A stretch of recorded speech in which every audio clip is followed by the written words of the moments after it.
అందరికీ నమస్కారం. తెలుగింటి ఆడబిడ్డ ఛానల్‌కి స్వాగతం. ఈరోజు మనం తయారు చేసుకునేది బీట్రూట్ పచ్చడి. ఇప్పుడు మనం తయారీ విధానం చూద్దాం. ముందుగా ఇలాగా ప్యాన్ పెట్టుకుని దాంట్లో ఆయిల్ పోసుకుందాం. ఆయిల్ వీటెక్కింది కదా, 1 టీ స్పూన్ తాలింపు దినుసులు వేసుకుందాం.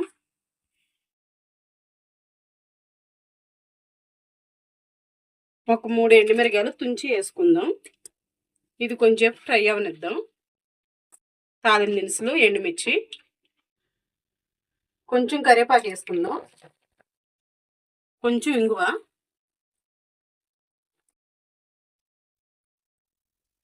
మొత్తం కలిపేసుకుని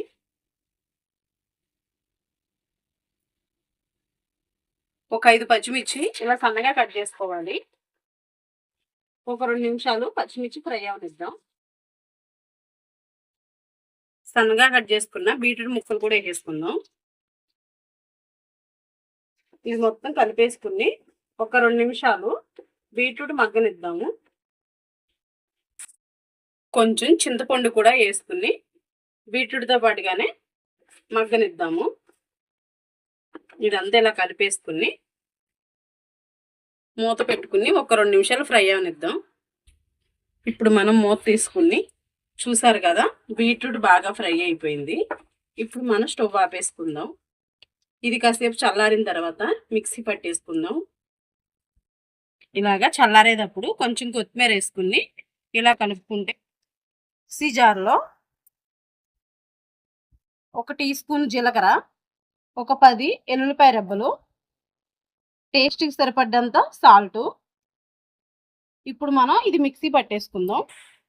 చూసారు కదా, ఎల్లుల్లిపాయ జీలకర్ర బాగా మిక్సీ అయిపోయింది. ఇప్పుడు మనం దీంట్లో వేయించి పెట్టుకున్న పచ్చిమిర్చి, బీట్రూట్ ముక్కలు కూడా వేసేసుకుందాం.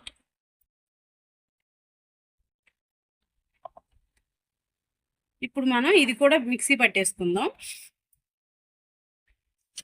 చూసారు కదా, బీట్రూట్ బాగా నలిగిపోయింది. ఇప్పుడు మనం దీన్ని తాలింపు పెట్టేసుకుందాము. ఒక 2 టీ స్పూన్లు ఆయిల్ పోసుకున్నాం కదా, ఇప్పుడు మనం దీంట్లో తాలింపు దినుసులు వేసేసుకుందాం. ఒక 1/2 టీ స్పూన్, ఒక 2 ఎండుమిరగాయలు కూడా తుంచుకుని వేసుకోవాలి, కొంచెం కరివేపాకు, కొద్దిగా ఇంగువ.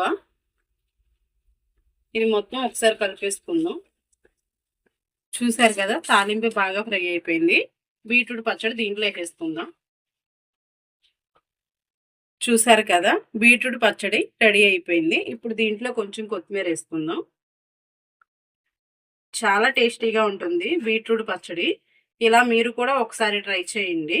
దోశల్లోకైనా, ఇడ్లీలోకైనా, మనకి రైస్లోకైనా చాలా బాగుంటుంది. చాలా టేస్టీగా కూడా ఉంటుంది.